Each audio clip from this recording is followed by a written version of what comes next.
Hi guys, it's Abby, and I'm back in my crafting space. So I'm not completely fully set up yet, but as you can see, I got a lot of the majority of my stuff. This is my safety mask. Safety first. Protect your lungs. Even though your resin may say safe to work with, you still need to protect your lungs.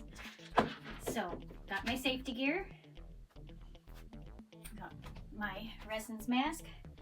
And down here I have my gloves, and I wanted to point these ones out especially because they're a little different than your regular gloves. So let's just show you the difference here. All right, here's your standard, pretty thin, right? Kind of like your cheap dollar store type balloons. And then we have these. They're quite a bit firmer, a lot thicker, not as much as gonna poke through or evade through. What I also like about these, if you look here at your gloves, matching up the thumb area, see how this cuff is at least 2 inches longer? It's my favorite thing is to have an extended cuff, and what I really like to do is to pair my long cuff, and then I go ahead and slap on my less expensive short cuff. Now, I'm working in my projects, right? I'm getting resin all over me, but somebody messaged me. Oh no, what am I gonna do? Boom, got a clean glove. I can touch the screen, I can still work, and then I can go right back to work, and this glove is out of my way. So that's what I really like, especially having that extra long cuff. You're not gonna accidentally snag both of your gloves at the same time. You're protecting your arm from grabbing with your resiny hand. You're not going to get that resin on your skin. And honestly, you should be having sleeve protectors on too. Yes, I slack there. But to be fully honest, I have some arm protectors from when I did my mowing job, and they're going in the wash machine, and then they're going to get put up here so I can protect my arms too. So that's what I use for personal protective equipment, or PPE. Keep 2 boxes of gloves at one time and protect your hands, double messes. Okay, so my crafting area, I have a bin full of my molds. I'm going to pop one up to show you. One of my pumpkin molds, one of my favorite ones to do. So I've got a whole bunch of different molds in there, and I've got these handy silicone mixing cups. These come in so handy because you can just wipe these out, or if you still, you can hear that crunch, if you still have leftover resin that's hardened, you just break those loose, dump them out, clean your cup, and you are good to go again. And they have handy measurements right here on the side for when you're measuring your 2-part epoxy resin. I have multiple different sizes of cups, all the way from shot glass size to full-on and plastic and paper, depending on the project that I'm doing. Sometimes you want to squeeze that paper in and make yourself a pouring funnel. So it's a good idea to have a bunch of cups. I have a silicone coated stir stick. I just got a group of these, about 10 or 12 of these from Hobby Lobby. They were not expensive. And same principle, they're made out of silicone. If you forget to wipe them clean, you can just peel off your hardened resin and you are good to go again. So that is my main supplies that I'm going to need. And then I have additional supplies like my stir sticks, recycle, wipe them clean, use them again. I just ran across these. I haven't tried them yet, but they are actually for lip gloss or lipstick application. But I plan on using these to put designs on my molds. You can take mica powder, which I will grab here. I have all of these mica powders, and you can just give it a try here and see how they work. Okay, so what you are able to do is, because these are very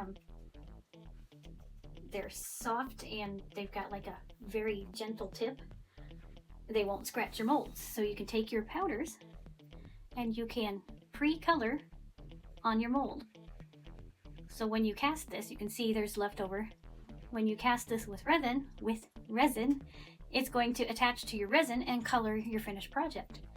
So you can go in, and what I think I'm going to really like is they've got this really nice angle, super angled tip that's going to be able, I think, to get into these nice itty bitty little crevices that aren't exactly easy to get your color into. Oh yeah, that's going to work really good. So that's going to work really nice for my spider. This is a tea light spider. It's gonna, when it's finished, it will hold one of your tea lights right here in this pocket, and then the front is a cute little spider and all of its legs. So that will be fun to do. So yeah, I've got a nice, found it, previously I was a painter. I've got this silicone mat that I was going to use, so it's got all these little indentations to put your paint in, but it's also going to work perfect for casting resin, because if I drop any resin on here, wipe it off or let it cure and peel it right off. So it's oh, I didn't even notice this. It's also got centimeter measurements down here on the bottom of it. That's handy. So yeah, it's a good 2 foot by 1 foot nice silicone workspace to keep my pretty tabletop clean. So let's have a peek over here at some of my colorants and powders that I have that I would love to show you. Okay, so there's a bunch of different ways that you can color and add fun characteristics to your resin. Whoops, I turned it too far. Here we go. Okay, so there are alcohol, even though it doesn't say it on here, these are alcohol-based color pigments. So I have a bunch of these and a couple of different, this one says alcohol ink. I haven't tried these ones out yet. These are all different shades of brown. Got caramel and spice and walnut and latte and cocoa to try out. I'm really excited to try these. So when you're mixing your resin up, you're gonna have clear to start with, and then you just drip in a certain amount of drops of color until you get your desired effect. Then there is also a pigment paste. This is going to give you the best solid looking resin. It's going to take it from being clear to a solid, bright, beautiful red. And the nice part is it's just a tiny few drops.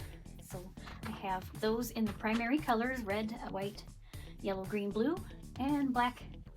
And then another fun thing you can do, like I was explaining before, is take these pigment pastes or powders and add these in. So I have a bunch of samples of different colors from Rolio, which seems to be a really, so far I've really enjoyed them. They're a really nice working pigment powder. I've got these adorable little scoops that I use to scoop them out. I also have some small samples of I forget what these are called, Mylar flakes, I think. So they're like ground up balloon, basically Mylar balloons, is, you know, those shiny balloons. That's Mylar flakes. So you can mix those in. I also have some of these little samples. These are made out of clay, and then they just slice them, and they're just adorable little, these ones are flowers, and we've got hearts and some fruits. Those are cute. And I think this one is like sushi. Looks like sushi based.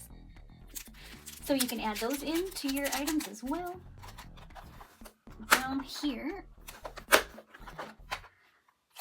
I tried out, these are actually for diamond painting. These are the diamond dots. But I have tried these out in resin, and they work also. They don't melt down, they don't disintegrate. They just add different cute little speckles. I've got all of these guys in here.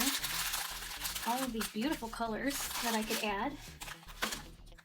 I was going to put some jingle bells in, but I haven't found the exact mold that's deep enough for these yet. But I thought that would be cute for something for Christmas theme. I still have these, most of these are still in my craft cabin, but I want to add some of these to something in my fall projects. I got that beautiful acorn, and these are some cute leaves. And there's even some pumpkins down in here. See if I can grab you one. There's a pumpkin. Super shiny, really pretty, and they don't take up much space. They're pretty flat, so those are going to be fun to mess around with.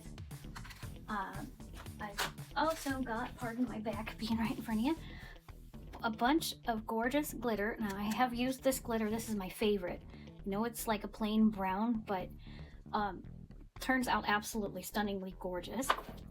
And I've got these faux gold and silver flake that can be added. And then I literally have, let me lift you up and show you. Oh, you're stuck. All of this is glitter. So I've got a bunch of glitter that I can add to anything as well. So that is the start of my crafting space.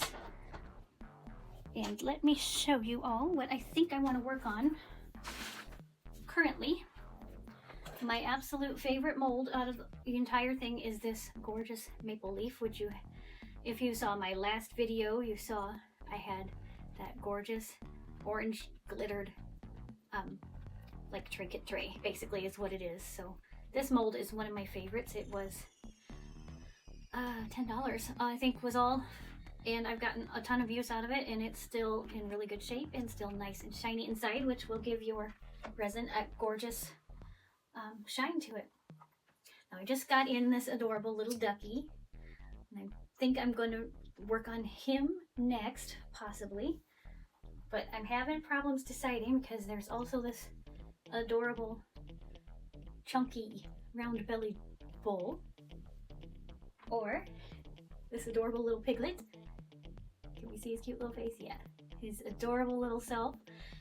And then the ginormous chicken. Now I know a few people that love to have chickens in their kitchen and decor, so I've got a few people in mind to decorate this chicken, but I think I'm gonna have to wait till I can restock on my resin, because this is all I have right here. This big old chicken, what's really nice, this is a Let's Resin mold. What's super nice about Let's Resin is they list exactly how much they hold. It's gonna be hard to see, of course, but it is printed right here, Let's Resin, and it holds 17.3 ounces. So that's not quite a soda can full of resin, but I have a couple ideas to take up some of that center space and fill it in, and so I won't have to use quite as much resin to fill this gorgeous chicken. And this is one that I have been working on. This is that, oh, maybe not. This has mica powder and some of the paste in it as well. And then I got a UV DTF sticker and put this gorgeous mousse on here. So he needs to be seal coated in, and then I need to finish the back with some anti-skid, and I'll have this gorgeous coaster. We are a giant fan of mousse around this house. We had a wonderful dog for almost 16 years, and his name was Moose Thomas. So we still find lots of things with his image on it, and I make a lot of stuff to remind us of him and celebrate his life. So that is my craft room so far. I also have been dabbling in creating my own molds. So this guy is set up. He's a little ghost with a little orb. He is set up and ready to go. And I have some 2-part silicone mix. So mix up the 2 parts, you pour that into there, and then you let it set, and then you have your own silicone mold. I'll show you. I have one of them that I have made right here to explain it a little better. Okay, so as we know, I had a brain injury, so what I've been doing is making brains. So I made these brains out of air dry foam clay, and then I hot glued them down to this base, and I set up a barrier, and I poured the silicone, and when it was finished, I have a mold for brains. So yeah, I made more brains, and that, you know, they just came from there and turned into that. So that's what I've been up to. I know I've been away a bit, but yeah, sometimes you just gotta take a little time Here's one of the air dry foam brains that I made. And then with these, I just covered this with some clear nail polish to make it shiny, so that when I cast that silicone, the mold comes out shiny, and then when you cast your resin, it comes out beautiful and shiny like this. That's what I've been up to, so I do plan on getting some project ideas written down, and I will get to sharing my resin with you all.